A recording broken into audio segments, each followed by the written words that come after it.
만약 자신에게 전 세계에 있는 미술관 중 딱 한 군데 공짜로 다녀올 수 있는 비행기 왕복 티켓과 숙박권이 생겼다면 어디로 가는 게 좋을까요? 미켈란젤로의 천정화가 자리한 시스티나 성당, 레오나르도 다빈치의 모나리자가 있는 루브르 박물관? 보다 현대미술에 관심이 있다면 아마도 가장 유력한 후보 중 하나는 미국 뉴욕에 자리한 모마가 아닐까 싶습니다. 미술사 서적 한 켠에 인쇄된 조망만한 이미지 혹은 모니터나 스마트폰의 픽셀로만 접하던 유명한 작품들을 한자리에서 직접 두 눈으로 생생하게 볼 수 있기 때문이죠. 보통 모마에 도착하면 관객은 엘리베이터를 타고 5층으로 향합니다. 열린 문을 나서면 우리는 19세기 초중반 모더니즘의 위대한 작품들부터 마주하게 되는데요. 현대미술의 아버지라 불리는 세잔의 목욕하는 남자, 대중들이 사랑에 맞지 않는 고흐의 별이 빛나는 밤부터 시작해 르누아르, 모네의 인상주의를 거쳐 야수파 마티스의 전시관을 지나면 우리 키를 훌쩍 넘겨 2m가 넘는 피카소의 아비뇽의 처녀들을 비롯해 급진적인 러시아 아방가르드와 디샹의 작품들을 만나볼 수 있죠. 일일이 열거하자면 끝이 없을 위대한 작품들을 소장한 모마는 모더니즘 미술의 성전이라 해도 과언이 아닐 것입니다.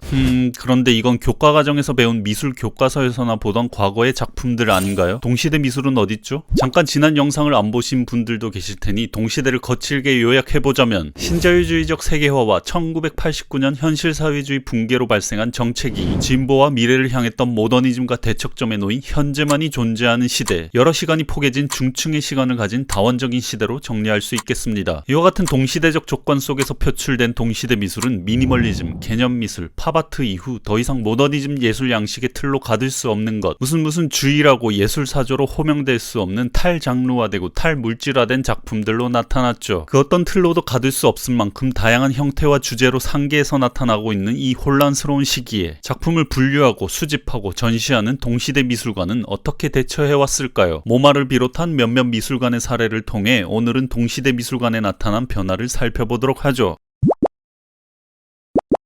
다시 모마로 돌아와 한 층을 내려가 봅시다. 4층에는 양차 대전 이후 유럽 예술가들의 망명과 더불어 현대미술의 중심추가 유럽에서 미국으로 옮겨온 것을 상징적으로 보여주는 잭슨 폴락의 추상표현주의 회화가 당당히 걸려 있습니다. 그리고 이어지는 조세 코스와 마르셀 브로타에스의 개념주의 작품들, 도널드 저드와 칼 안드레의 미니멀리즘 작품들로 이어지죠. 2층 동시대 미술관에는 대중문화와 고급 미술의 경계를 무너뜨린 팝아트 스타 앤디 워홀과 게르하르트 르이터의 작품 신디 셔먼의 사진 과 제프 쿤스의 청소기를 만나볼 수 있네요. 이처럼 모마의 구조는 상층에서 아래로 향하는 공간의 변화에 따라 현대미술의 역사라는 시간의 흐름을 위대한 모더니즘 소장품들로 구축하고 있습니다. 하지만 제 영상을 꾸준히 보아온 분이라면 이 대목에서 누군가의 반론이 떠오를지도 모르겠는데요. 자동차를 타고서 고속도로를 달리다 새로운 미술관에 대한 계시를 얻은 전 구겐하임 관장 토마스 크런스의 주장으로 모마가 선보이는 선형적 시간성, 백과사전식으로 작품을 나열하는 미술관은 끝장났다는 선언 말입니다.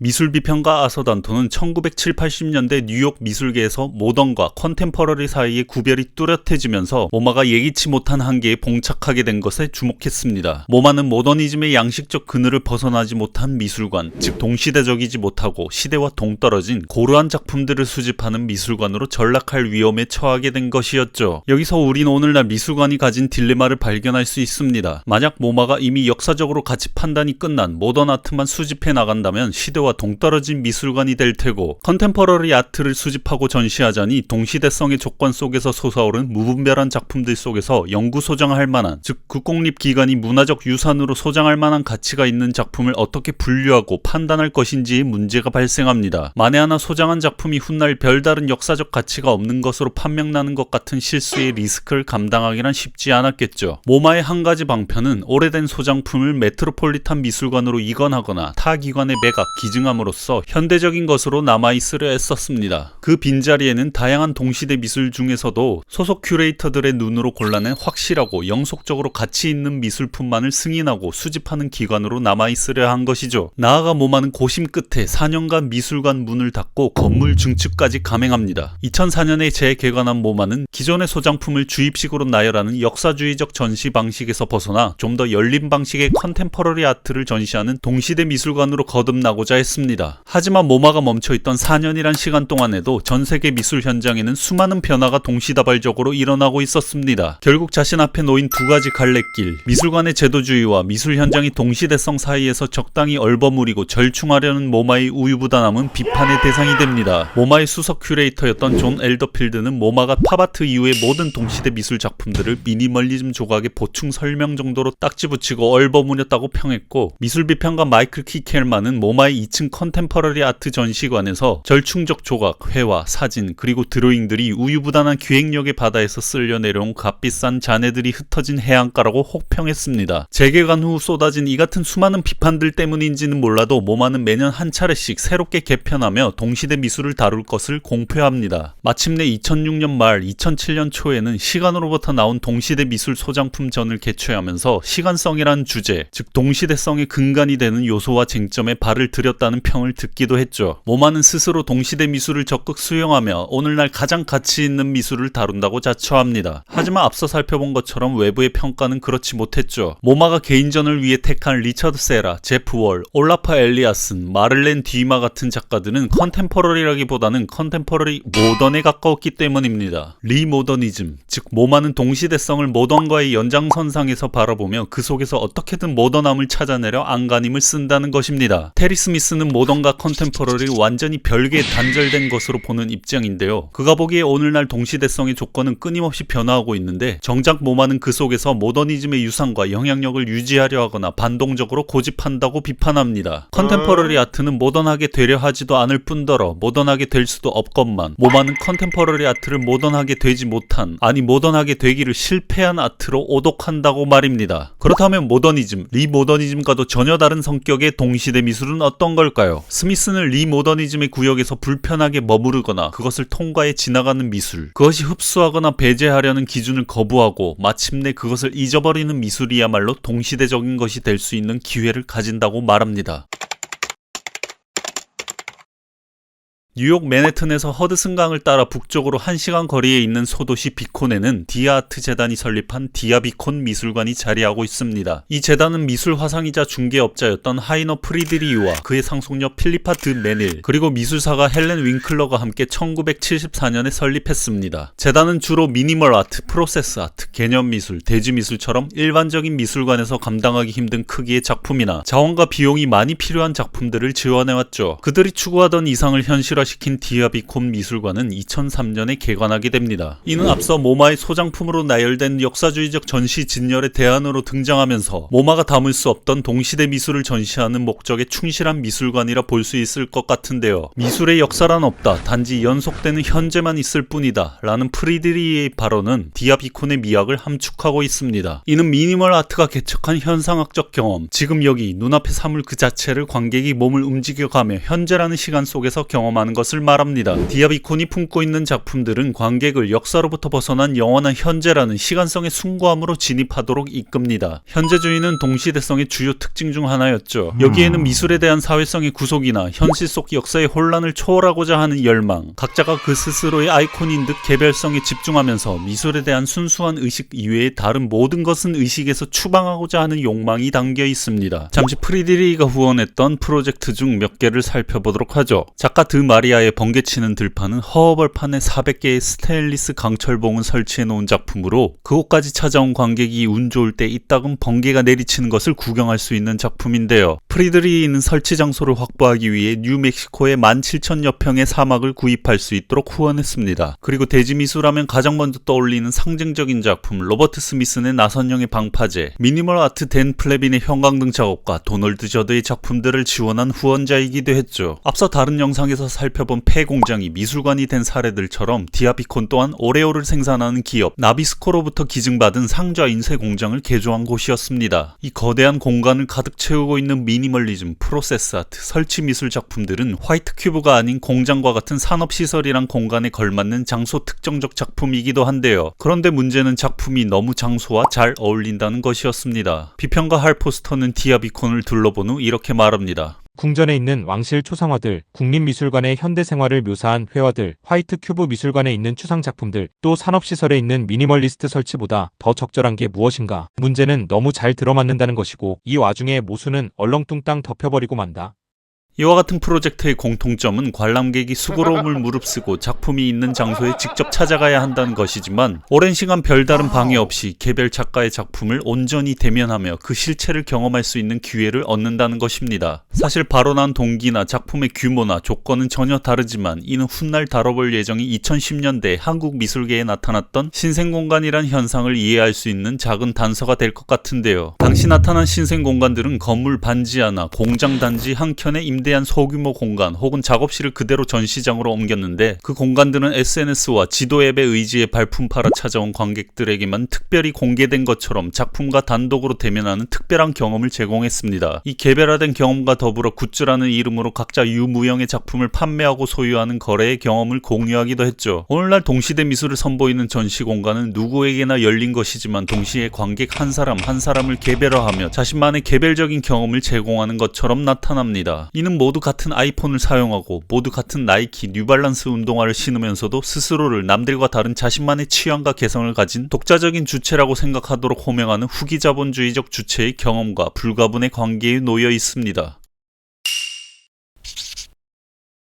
세 번째로 살펴볼 곳은 건축가 프랭크 게리가 설계한 스페인의 빌바오 구겐하임 미술관입니다. 일단 외형부터 번쩍번쩍한데요. 인근 지역의 철광석을 바탕으로 제철공업이 발달한 도시답게 유려하게 휘어진 티타늄판이 미술관을 뒤덮고 있습니다. 정문을 통과해 아트리움에 도착하면 우리는 동시대 미술관에 들어섰음을 직감할 수 있는데요. 미술관의 어느 한 부분도 통상적인 건물에 있는 형태의 벽이나 기둥을 찾아볼 수가 없습니다. 유려한 곡선의 벽과 기둥들, 이리저리 뒤틀리고 휘며 뻗어나간 철골 구조와 유리로 덮인 건물 곳곳은 우리의 시선을 사로잡는데요. 공간에 팔린 정신을 가다듬고 보니 이런 의문이 떠오릅니다. 미술관이 이렇게 튀어도 되나? 여기는 작품이 전시되는 공간일 뿐인데 작품은 어디에 있지? 따로 작품을 찾으려 할 필요는 없습니다. 이 미술관 자체가 하나의 작품이고 우린 이미 그 작품 내부에 들어와 있기 때문이죠. 관객은 미술관 외부와 내부를 거닐면서 입체주의, 구성주의, 추상, 미니멀리즘 등 역사적 모더니즘의 미술 양식들의 흔적을 지각하지만 그 어느 것도 하나의 의제가 지배하지 않는 혼성물을 마주하게 됩니다. 많은 이론가들이 언급한 것처럼 프랭크 게리의 건축물은 포스트 모던의 특성을 보여주는 두드러진 사례인데요. 조각적으로는 마티스의 종이 오리기 작품이나 칼더의 모빌과 같은 초기 모던 모더니즘의 추상 조각으로부터 시작해 현대 조각이 밟아온 여정을 함축하고 있다면 건축적으로는 3D 모델링 카티아 프로그램을 통해서 기존의 유클리드 기하학과 표준화된 건축 기법의 제약으로부터 벗어난 독특한 형태, 컴퓨터를 통한 설계 없이는 불가능한 유선형의 블록 아키텍처적인 모델링의 미학을 함께 담아내고 있습니다. 관객들은 직접 모마까지 가서 역사적 모더니즘 작품들로 나열한 시간성을 직접 눈으로 보지 않더라도 빌바오에 들어서면 자신의 신체를 통해 이동하고 다니면서 그것이 불러일으키는 이미지들을 통해 공간 속에서 그 시간의 흔적들을 경험할 수 있는 것입니다. 결국 이 미술관은 조각적이면서 건축적인 것 같고 예술적이면서 기능적인 것 같지만 어느 한쪽이라고 딱 잘라 정의할 수 없는 어떤 혼속물입니다. 이처럼 미술관이란 공간 자체가 하나의 독특한 미학적 경험이 되는 설레는 앞서 로절린드 크라우스가 파리 시립현대미술관에서 미니멀리즘 전시를 준비하며 조우한 사건을 통해 살펴보았었죠. 그럼 게리의 건축에 따라붙는 포스트 모던, 해체주의, 후기 모던 건축과 다른 동시대적인 것은 어떤 것일까요? 사실 빌바오 구겐하임은 그 존재 자체가 가장 큰 동시대 조각이 되는 의도로 설계된 건물이었습니다. 강을 가로지르며 운행하는 육중한 선박 혹은 은색 비늘로 뒤덮인 거대한 괴생명체 같기도 한 이 건축물은 오늘날 우리가 도시에서 겪는 경험과 관련되어 있는데요. 하나의 양식에서 다른 예술 양식으로, 하나의 매체에서 다른 매체로 순식간에 전환시키는 감각은 오늘날 시간의 공간화 또는 압축된 시공간의 경험과 연관됩니다. 뉴욕타임즈 칼럼니스트 토머스 프리드먼은 2000년경 우린 세계화 3.0의 새로운 시대로 접어들며 세계가 더 작은 사이즈로 축소되고 평평해졌다고 주장했습니다. 오늘날 개인과 집단들은 이전보다 한결 쉽게 세계로 진출할 수 있게 되었는데 그 수단은 마력이나 하드웨어가 아니라 전지구적 광섬유 네트워크와 결합된 소프트웨어, 어플리케이션이라고 말이죠. 하지만 데이비드 하비가 말한 시공간 압축은 단지 교통과 정보통신 기술 발달에 의해 시공간적 거리가 단축되는 것만을 가리키는 개념은 아닙니다. 더 빠른 상품 거래와 유통을 위해 발달한 교통과 정보통신 기술의 혁신은 곧 자본이 유통되고 순환하는 시간을 단축시키고 가속화하는 것으로 시간과 공간의 성격 자체를 변화시켰는데 이는 우리가 세상을 인식하고 표현하는 방법마저 바꿔놓았다는 것입니다. 하나의 매체에서 다른 매체로, 한 장소에서 다른 장소로 돌연히 옮겨가는 감각은 미술관에서만 이루어지는 건 아닌데요. 한 곡 안에서도 서로 다른 시간성을 지닌 곡과 장르를 넘나들며 믹싱하는 매시업은 흔한 기법이 되었고 단 10여 분이면 배달앱을 통해 뉴욕의 베이글에 튀르키예에서 생산된 카이막을 발라먹을 수 있는 세계 세계에 살고 있습니다. 이는 자연스러운 계절 변화와 생물들이 살아가는 자연의 시간과 괴리된 제2의 자연, 즉 인간들이 구축한 산업화, 도시화, 기술화되고 상품으로 매개된 세계의 시간성을 가리킵니다. 빌바오 구겐하임은 건축의 복합성을 통해 여러 시대의 예술 양식과 매체, 이질적 시간성을 포용할 수 있다고 자처하는데, 여기서 앞서 살펴본 디아비콘과의 차별점을 찾아볼 수 있죠. 디아비콘에서는 작품과 그것이 설치된 장소의 특성이 서로 너무 잘 들어맞아서 문제였는데요. 그 이유는 작품 설치에 있어 물리적 조건을 통제하는 권한을 전적으로 작가에게 주었고, 장소 특정적 작품들을 고려해 공장 건물의 산업적 조건을 적절히 개조했기 때문입니다. 비콘에 설치된 리처드 세라의 작품을 살펴보면 인쇄 공장이었던 공간의 흔적들이 남은 천장과 창문이 있는 공간 속에서 관객은 작품이 산업적 환경과 조응하는 관계 속을 통과하며 몸으로 경험할 수 있습니다. 하지만 빌바오 구겐하임에 설치된 작품과 장소의 관계성은 조금 다른 것 같은데요. 게리는 리처드 세라 작품의 장소 특정적 설치를 위해 애초에 벽을 휘도록 설계했습니다. 그럼에도 빌바오에선 기존의 세라의 작품이 설치된 다른 장소들, 이를테면 창고나 조선소, 기계 공장 등에서 찾아볼 수 있는 산업적 생산 양식과 작품 사이의 상호작용은 감지할 수 없습니다. 바닥이 콘크리트인 걸 제외하면 벽은 하얗고 휘었으며 천장은 곡선을 그리며 뻗어나가 다른 곡선들과 중첩되기도 하는데요. 이곳에선 게리의 건축도 세라의 작품도 모두 탈산업적이게 변모합니다. 대신 이 거대한 건축 공간과 작품이 만들어내는 효과는 주변 공간의 과잉입니다. 그리고 치솟은 벽과 이리저리 휘어진 경로를 따라 움직이는 관객의 신체와 눈은 역사를 초월한 위대한 미술의 영원한 시간을 관객에게 경험하도록 합니다. 하지만 이 숭고함의 경험은 어느 순간 거꾸로 뒤집혀 테마파크와 놀이동산을 거닐며 즐기는 오락적인 체험으로 반전됩니다. 디아비콘이 시정과 동떨어진 프로젝트들을 지원하되 간섭하지 않는 작품들을 공공에 개방했다면, 빌바오 구겐하임을 비롯한 세계 곳곳의 대형 미술관에서 동시대 미술은 스펙타클한 형태로 문화 관광객들을 불러 모으는 유인책으로 놀이공원화된 공간을 제공하고 있죠. 이것 봐, 미술은 어렵지 않아. 쉽고 즐거운 경험이야. 이는 장소 특정적 미술을 다룰 때 문제가 되었던 것과도 직결됩니다. 장소의 특성을 발굴한다는 명분으로 미술이 적극 참여하고 도시 홍보와 지역 정체성을 위해 동원된 미술관은 주변 지역을 활성화하는 핫플레이스가 되고 세계 곳곳에 분점을 내는 프랜차이즈 브랜드로 발돋움합니다. 그곳에서 관객이 경험하는 미술의 숭고는 우리에게 남은 현재라는 시간에 몰입하도록 하는 스펙타클한 경험만이 남아있죠. 결국 경험의 경제 속 공간은 자본화된 교육적, 오락적, 미학적 시도들이 교차하는 지점이며, 그 경험은 역사를 초월하고자 하는 소망이자 마케팅 도구라는 이중적 위치에 자리하고 있습니다. 이처럼 경험이 언제나 상품화의 위험에 노출되어 있다면 오히려 미술관이란 공간을 공동의 경험을 통한 실천과 성찰의 공동체로 만들려는 시도들 또한 존재하는데요. 2003년 베니스 비엔날레에서 비평가 몰리 네즈빗과 큐레이터 한스 울리 오브리스트, 작가 리크리 트라바니자가 공동 큐레이팅할 유토피아 스테이션에서는 다수의 사람들이 모인 장소를 전시, 독서 모임, 토론장, 파티, 공연, 이벤트가 열리는 플랫폼으로 열어놓았습니다. 그리고 관계의 미학에 포함되는 작가들 또한 미술관을 호텔 로비로 만들거나 정원에 그물 침대를 설치하기도 하고, 어떤 작가는 관객들에게 카레를 만들어 제공하고 함께 나눠 먹으며 그곳에 모인 사람들 사이의 새로운 관계성과 공동의 경험을 모색합니다. 이와 같은 시도들이 모마의 역사주의적 미술관, 빌바오라는 체험형 미술관을 넘어선 새로운 대안이 될 수 있을지에 대해선 의구심이 없는 것은 아닌데요. 궁금하시면 관계의 미학을 다룬 영상을 참고하시면 좋을 것 같고, 다음 영상에선 동시대 미술의 몇몇 특성과 그 사례들을 살펴보도록 할게요.